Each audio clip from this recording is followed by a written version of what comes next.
The dog appeared on the stone steps just after the noon bells had faded into silence.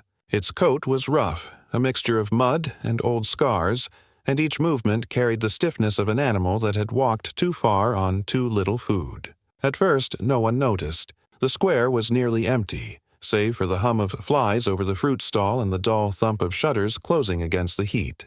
The church door stood heavy and unmoving, carved wood darkened with centuries of hands pushing it open for weddings, funerals, confessions. The dog sat at the foot of the stairs, head low, panting in the dry light, a scrap of folded paper tied to its collar with twine. Father Anselm, already inside, had been preparing the altar linens for the evening service.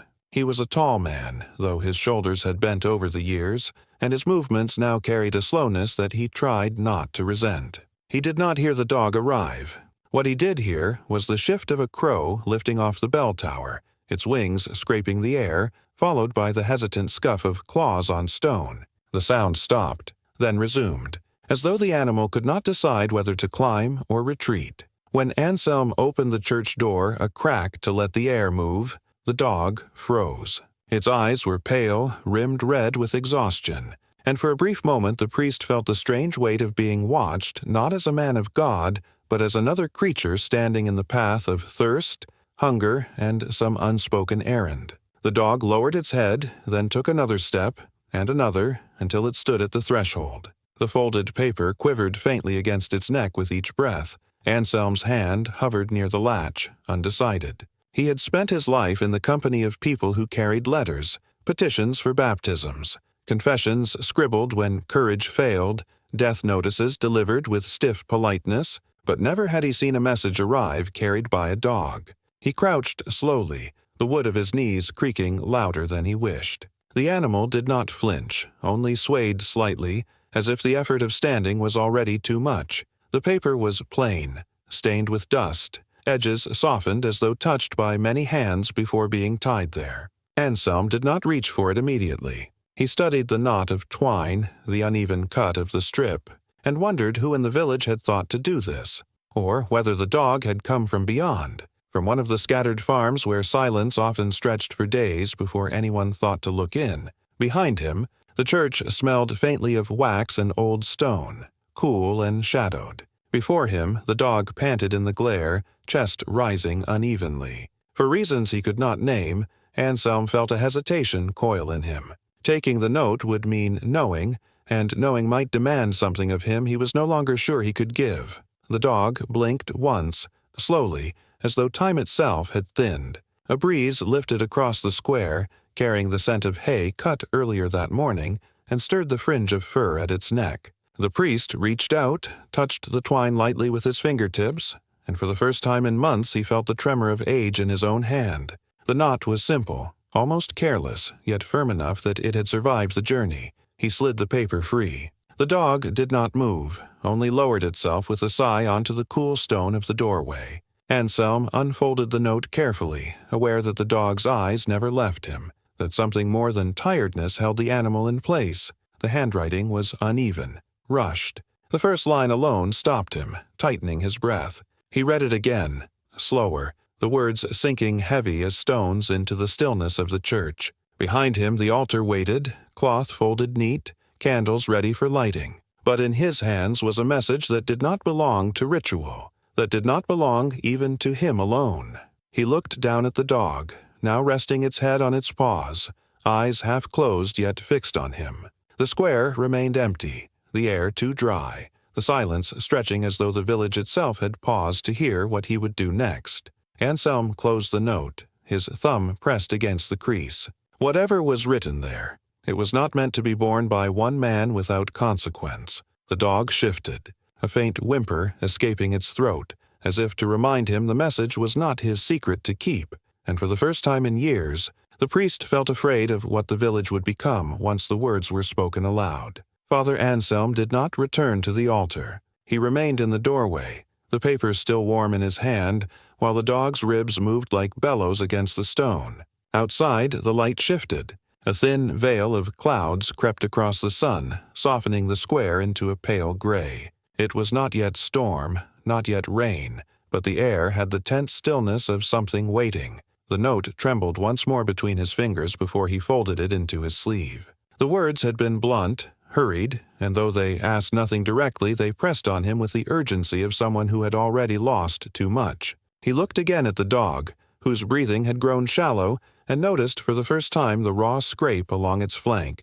hidden beneath dust and matted fur. Flies had begun to settle there, and the animal's tail twitched faintly. A last defense against their persistence, Anselm stepped back into the church, returning with a basin of water and a torn strip of cloth. He did not kneel easily, his knees stiff, but he lowered himself beside the dog. The animal did not growl, did not recoil. It watched him with the weary submission of something that had already endured more than it could fight. When the cloth touched its wound, it flinched, then lay still. The water darkened with blood and dirt, the priest's hand steady though his chest felt crowded with unease. The note's words ran again in his mind, looping, refusing to release him. It had not named a person, only a place, an abandoned house at the edge of the fields where no family had lived for years. The message had been brief. Go there, before it is too late. Nothing more. No explanation. No signature. Just the insistence of time slipping away.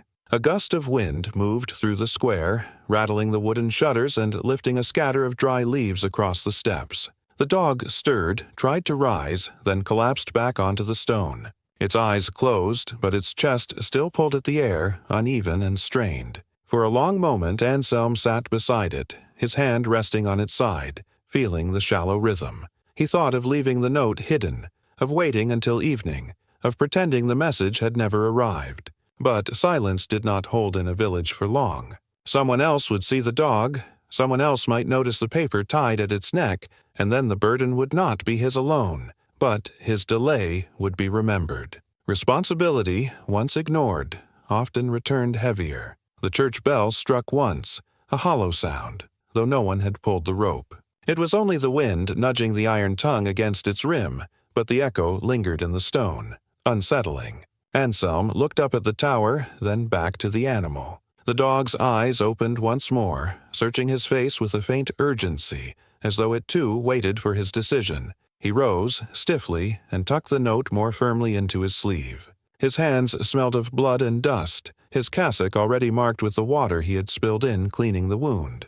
The square was still empty. Even the fruit stall had been abandoned, a few bruised pears left behind on the counter. The silence now felt sharper, the air heavier. At the edge of the churchyard a child appeared briefly, barefoot, a sliver of bread clutched in hand. The child stared at the dog, then at Anselm, before vanishing back down the alley without a word. The priest felt a faint chill at the sight, the way children sometimes see more than they should, retreating before adults can ask questions. He bent once more, touched the dog's shoulder. "Stay," he whispered, though the word was less command than plea. The animal did not rise, only blinked, as if it had already given its answer by bringing him the note. Anselm stepped into the square, the paper burning against his skin, his eyes fixed toward the road that led to the abandoned house. The air smelled faintly of metal, the way it does before rain, though no rain had yet come. Each step down the stone stairs felt heavier than the last. Behind him, the dog let out a sound, not a bark, not quite a cry, a low, broken note that shivered against the stone and followed him as he walked away. He paused, glanced back. The animal's head was lifted slightly, as though urging him on. He continued toward the fields, though with each step the unease grew stronger. The path stretched empty, the grass whispering against itself in the rising wind. When he reached the first gate, he stopped. Beyond the hedgerow he thought he saw movement, a flicker of shadow near the house, too quick to place. The clouds deepened, the light dimmed. His hand tightened around the folded paper. For the first time, he wondered if the message had been meant for him at all. The dog did not rise again that afternoon. It lay in the doorway, chest heaving, eyes open but dulled, as though whatever had carried it this far had been spent the moment the note left its collar. Father Anselm remained on the step with it, the folded paper still in his hand, his knees pressed against the cool stone. The air had grown heavier. Thin clouds stretched across the sun, turning the square into a muted wash of gray. He felt the change in weather settle into his bones, echoing the gravity of what he had read. The scrape of cartwheels broke the silence. Across the square, Marta, the widow who sold herbs and nettle tea, was pulling her cart home. She stopped when she saw the priest and the dog, her hands tightening around the worn handles. She tilted her head slightly, as though listening for something she could not yet name, then crossed herself and turned away without a word. Her retreat was slow, deliberate, the wooden wheels groaning over the cobbles, leaving Anselm alone again with the animal and the paper. The words on the page had spoken of more than misfortune. They had carried an accusation. He had expected, perhaps, a plea for food, a notice of illness. Instead, the message told of something taken, someone's trust fractured, a debt not of coin, but of memory. The handwriting had not signed itself, and that anonymity pressed on him harder than any name might have. The dog stirred, lifting its head, and for a moment Anselm thought it might try to rise. Instead, it shifted onto its side, revealing a patch of dried blood matted against its shoulder, half hidden beneath the rough coat. He had not noticed before. The wound was not fresh, but neither was it healing. The walk had torn it open again. He felt a sharpness in his chest, not pity exactly, but recognition. Here was an animal carrying not only a message but the cost of the road itself. A gust of wind rattled the loose shutter of the apothecary across the square, snapping the priest back to the present. He could fetch water, tear cloth for the wound, but he hesitated. If he tended the dog, he risked binding himself to whatever story it carried. The note had already set his thoughts alight with suspicion and unease. To clean the blood would be to step further into that shadow. The bell above gave a single, hollow knock as the metal shifted with the wind. In that sound, Anselm felt a summons he could not ignore. He slid the note into the pocket of his robe and rose slowly, his knees trembling with the effort. The dog's eyes followed him, weary but intent. He opened the heavy door wider, the smell of old stone and wax flowing out to meet the dry air. For a long moment, he stood there, torn between leaving the animal outside or allowing it into the sanctity of the church. At last, he made the smallest of gestures, a tilt of his hand, beckoning. The dog's ears flicked, but its body did not move. Instead, it gave a faint sound, not a bark, not a whine, but something between the two, low and broken. It was as if the animal had refused his invitation yet acknowledged it all the same. He closed the door, half shut, leaving the dog in the open square, and stepped into the shadows of the nave. Inside, the silence was no longer gentle. It carried a weight that pressed against his chest. He set the folded note on the altar, its pale surface stark against the linen, and stared at it until the lines of the words seemed to blur.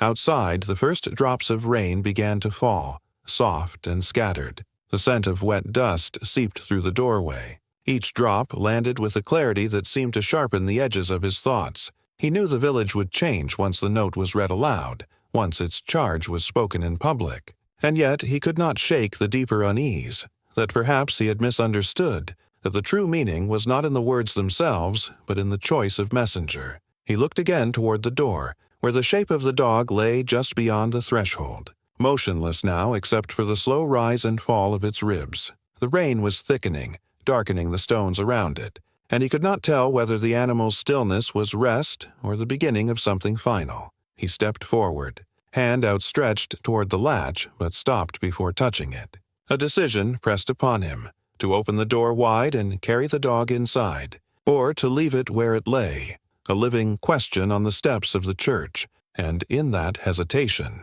with the rain steadying into a quiet rhythm, he felt the first ripple of fear that the note might not have been meant for him at all. The storm came without thunder, just a slow dimming, as if the sky had lowered itself toward the earth. The village roofs darkened first, tiles slicking with the hint of rain, then the square, where puddles began forming in the uneven cobbles. Father Anselm stood in the doorway, the dog at his feet, the note folded once more in his palm. He had not read beyond the opening line, yet already the air felt altered, charged with a weight he could not define. The dog stirred, lifting its head as if it sensed something approaching. Its ears twitched, not toward the priest, but to the street that wound from the valley. The sound came faintly, a cartwheel, uneven, dragging against the stone. No human voices, only the slow, reluctant rhythm of wood against rock, drawn by something that moved without urgency or direction. Anselm's chest tightened. The message had spoken of loss, of a name he recognized, yet here was movement carrying that silence closer. The rain began in earnest, soft but steady, drops spattering against the church steps. The dog rose, stiff and deliberate, and padded a few paces forward, nose lifted to the damp air. For a moment, priest and animal stood side by side, watching the shape that emerged. It was a mule, ribs sharp beneath its wet coat, its head bowed beneath the weight of an empty cart. No driver. The reins hung loose, trailing in the mud. The mule's flanks were streaked with sweat despite the cool rain, and its left hind leg dragged with each step. When it reached the square, it stopped, shaking its head with a sound more weary than wild. The dog growled low, not in threat, but in recognition, the way creatures do when the world has bent out of its known shape. Anselm moved closer, his robe catching the drizzle, and saw along the rim of the cart dried streaks of blood. Not fresh, not a kill, but a wound carried long enough to stiffen. He touched the wood, then withdrew, his fingers damp not only from the rain. The mule turned its head, eyes clouded yet fixed, and for a strange moment Anselm felt as though the animal too carried a message, something beyond its burden. The dog circled once, then lay flat in the mud, chest heaving. Its journey was done. Whatever bond had brought it here was bound also to the cart, to the absence riding within. Anselm unfolded the note again, though the rain threatened to blur the ink. He forced himself past the first line. The words shifted. What he thought had been an appeal was not an appeal at all, but an instruction, written in a hand that faltered yet insisted. A place was named, not the church, but the field beyond the river where the land dipped into marsh. A time was marked, tonight, before the bells. He felt the stone of the square under his knees as he crouched, as if the earth itself demanded his attention. He pressed the paper against his thigh to keep it dry, but the words were already seared in him. Behind him, the church loomed, but it seemed smaller now, irrelevant against the living weight of two exhausted animals bound by some human hand no longer visible. The mule shifted, stamping weakly. Rainwater streamed along its face. Anselm raised his own face to the sky, and for the first time in many years, he did not pray. He only listened, to the slow beat of water, to the rasp of the mule's breathing, to the silence that had followed this cart from wherever it had come. The dog dragged itself closer to the mule, pressing its body against the cartwheel as if to tether itself to what remained. That single act, simple and unremarkable, sent a shiver through Anselm. The note was not simply about loss. It was a direction, a summons. Whoever had tied the paper had trusted that beasts would cross the valley with more certainty than men. The square lay deserted. No window opened, no curious villager stepped forward. It was as though the rain had driven everyone into their own silence. Only Anselm, the dog, and the mule stood witness. The priest tightened his hand around the note, felt the fragile paper threaten to tear, and knew that by nightfall something would demand his presence by the marsh. The mule's reins brushed against his ankle, wet leather cold against his skin. He could have tied the animal, led it into shelter. Instead, he let the reins fall. The dog lifted its head once, eyes locking with his, not pleading, not asking, but steady. Anselm looked back at the cart, its emptiness darker than if it had held a body. He understood then that what he carried in his hand was not an ending, but a beginning. And the village would not remain untouched. The bells rang out the hour, muffled by the rain, and the sound carried a hollow echo, as though something vast had shifted just beyond sight. Anselm went to the marsh at dusk, the note folded small inside his sleeve. The mule followed at a slow pace, hooves sinking into the soft earth, and the dog limped at its side, head low but determined. The air was heavy with the smell of wet reeds, and the river moved sluggishly, carrying bits of straw and branches caught in the rain. No other soul had come. The field was wide and unmarked, only the wind bending the grasses in uneven waves. He stopped at the place named in the message, a shallow rise of ground where the marsh began to deepen. The mule halted, too, as if it knew. The dog sat, sides heaving, and rested its body against the priest's leg. For a long moment Anselm did nothing. He only listened to the hush of water and the faint rustle of wings as herons lifted off into the gray sky. At last he opened the paper again. In the fading light the words were harder to read, but their meaning had settled firmly into him since the square. The writer had not asked for help. They had left instruction for remembrance. A man of the outer farm had died alone, his body left unburied in fear of contagion. The note begged not for ritual in the church but for dignity, a burial here, away from others yet still with prayer. The animals had been the messengers because no one else dared carry the words.